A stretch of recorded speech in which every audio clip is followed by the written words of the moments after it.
हिंदी की पाठशाला में आप सभी का स्वागत है। मैं आपको समरूपी भिन्नार्थक शब्द पढ़ाने चल रही हूँ। इसके पहले मैंने वर्तनी शोधन कराया है 2 से 3 पार्ट में। उम्मीद करती हूँ कि आपने देखा होगा। तो जो भी वीडियो आप देखिए प्लीज़ उसे लाइक करिए, शेयर करिए, सब्सक्राइब करिए। मुझे भी लगे कि आप देखते हैं, मेरा भी उत्साह बढ़े। मैं भी दिन रात सोचती हूँ कि क्या बनाऊँ कि आपको पसंद आए। यदि आप में से कोई बताए तो मुझे ज़्यादा उत्साह होगा। तो जो आप कहेंगे मैं उस पर बनाऊं।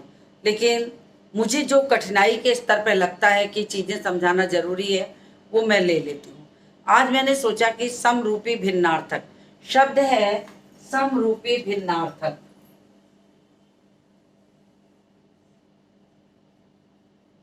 समरूपी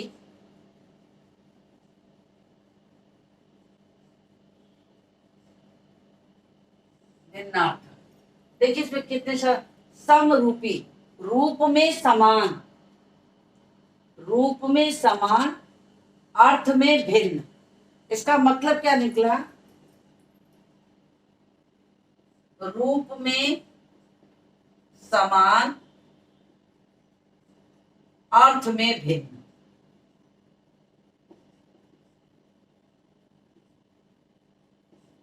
यानी कि वह शब्द जो सुनने में तो समान लगे, इसको कहते हैं श्रुति सम भिन्नार्थक।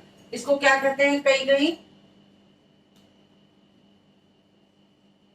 श्रुति सम भिन्नार्थक।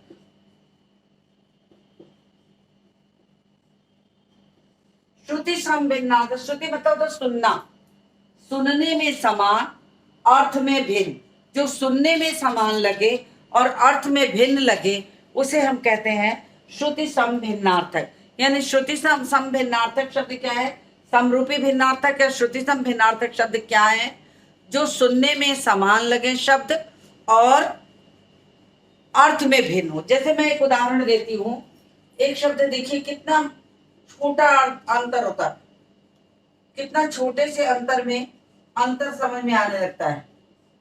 एक है और थोड़ा सा बोलने में फर्क है, लिखने में मत देखिए, लिखने का फर्क मत देखिए, उच्चारण में। श्रुति, श्रुति मतलब सुनना, तो उच्चारण में जो थोड़ा सा अंतर है और इस दोनों के अंतर ने उसके अंतर को बदल दिया, पूरी तरीके से बदल। और मतलब होता है किसी चीज की तरफ, और मतलब होता और एक से अधिक। इसका मतलब होगा की तरफ, इसका मतलब है एक से अधिक।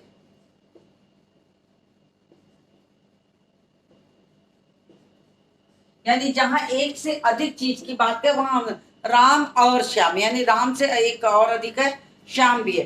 राम और श्याम, ये और का अर्थ जो इंग्लिश में एंड होता है, ए एंड डी एंड, उसी का मतलब है। लेकिन हम हिंदी में इसको समझाने के लिए कहेंगे जहां एक से अधिक चीज हो वहां हम और का प्रयोग करते हैं। तो ये हुआ। तो देखिए कितना बोलने में कितना मामूली सा अंतर होता। और और कहने पर इसमें कितना थोड़ा अंतर उच्चारण में हो रहा है, लेकिन अर्थ में जो है वो भयानक अंतर है, बहुत विपरीत अर्थ है। कोई मतलब एक दूसरे से मान्यता समानता है ही नहीं है। तो इस तरीके से देखा जाए तो इसे हम कहते हैं श्रुति सम भिन्नार्थक। यानी जो शब्द सुनने में समान हो और अर्थ में भिन्न हो उसे हम कहते हैं श्रुति सम भिन्नार्थक।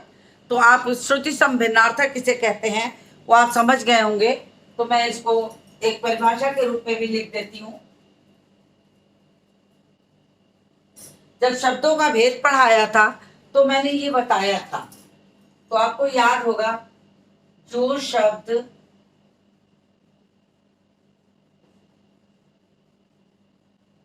सुनने में समान लगे परंतु अर्थ में भिन्न हो, भिन्न मतलब अलग, भिन्न हो या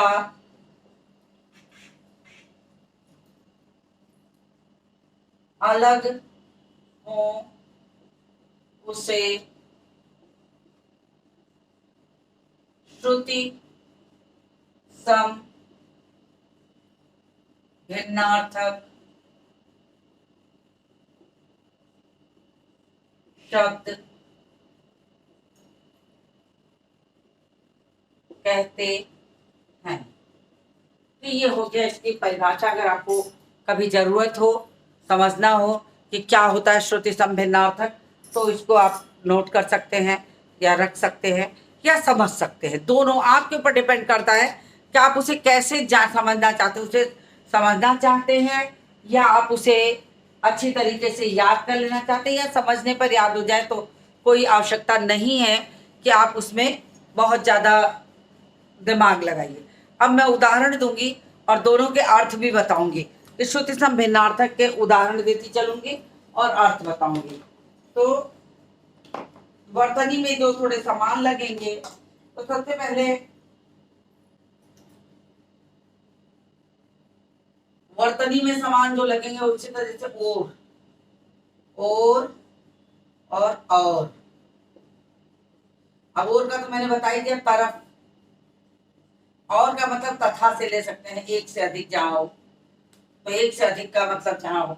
फिर हो गया गत और गात। कितना छोटा अंतर है देखिए, गत और गात। गत मतलब जो पीछे बीता हुआ, गत का मतलब हुआ बीता हुआ।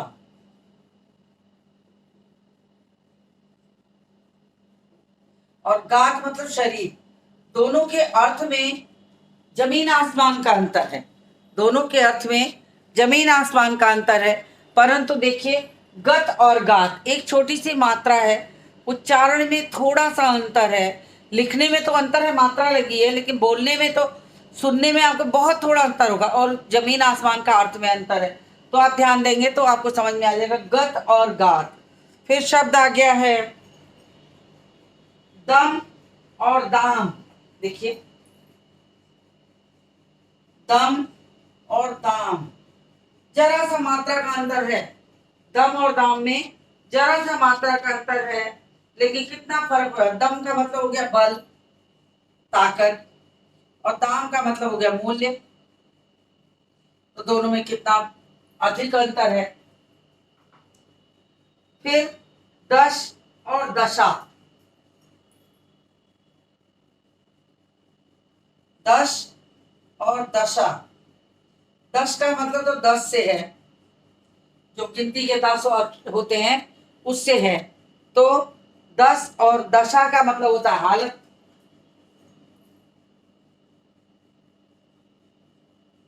तो आपको देखिए, अभी सिर्फ मात्राओं वाली बता रहे हैं, जो आपके मात्राओं की के अंतर होते हैं, जिसमें सिर्फ वो आपको बता रहे हैं। आप ध्यान देंगे तो आपको समझ में आ जाएगा। दश संस्कृत में लिखते हैं दश और दशा, तो इसका अंतर हो गया। फिर हो गया हिम और हेम। देखिए, यहाँ दिखाई देगा आपको, हाँ दिख रहा है, हिम और हेम। हिम का मतलब होता है बर्फ, और हेम का मतलब होता है सोना। देखिए, सुनने में समान जरूर, थोड़ा हिम हेम में बहुत अंतर नहीं है, खाली वर्तनी और मात्रा का थोड़ा सा अंतर हो रहा है, लेकिन उसके बाद भी क्या हो रहा है कि अर्थ में जमीन आसमान का अंतर है। तो आपको इसी को हम कहते हैं श्रुति संभिन्नार्थक। श्रुति संभिन्नार्थक का मतलब है सुनने में समान और अर्थ में भिन्न। फिर हो गया श्रुति संभिन्ना। अगला लिखते हैं अनल और अनिल। ये बहुत परीक्षा में पूछा जाता है, अनल और अनिल। अनल का मतलब होता है आग, और अनिल का मतलब होता है हवा। तो कितना अंतर हो गया, अनल अनिल, थोड़ा सा मात्रा का अंतर हुआ, लेकिन सुनने में कितना अधिक अंतर लग रहा है कि वो कितना ज्यादा आपको फर्क हो गया। एक आग है, दूसरा हवा है। तो इस तरीके से दोनों में जमीन आसमान का अंतर हो गया। फिर देखिए सुर और सूर। देखिए, इसमें कितना कम अंतर है। एक होता है सुर और एक होता है सूर। एक सा के अंदर में, छोटे और बड़े के अंदर में। सुर का मतलब होता है राग या ताल, जिसको कह सकते हैं, और सूर का मतलब होता है वीर। कितना अधिक अंतर हो गया दोनों में। सुर, सुर हो गया, सुर का मतलब जो आप राग निकालते हैं वो है, और शूर मतलब वीरता के अर्थ में जो आता है वो है। फिर हो गया शत और क्षति।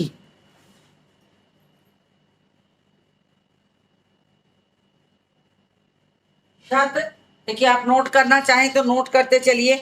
शत और क्षति।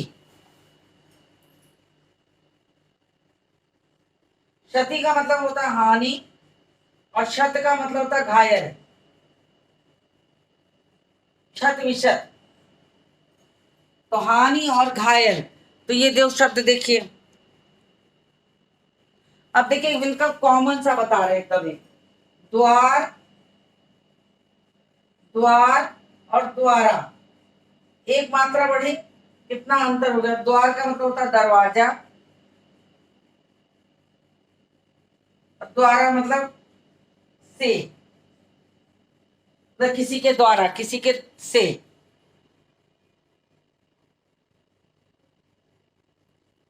साधन भी इसको कह सकते हैं, साधन जो होगा उसको भी से कहते हैं।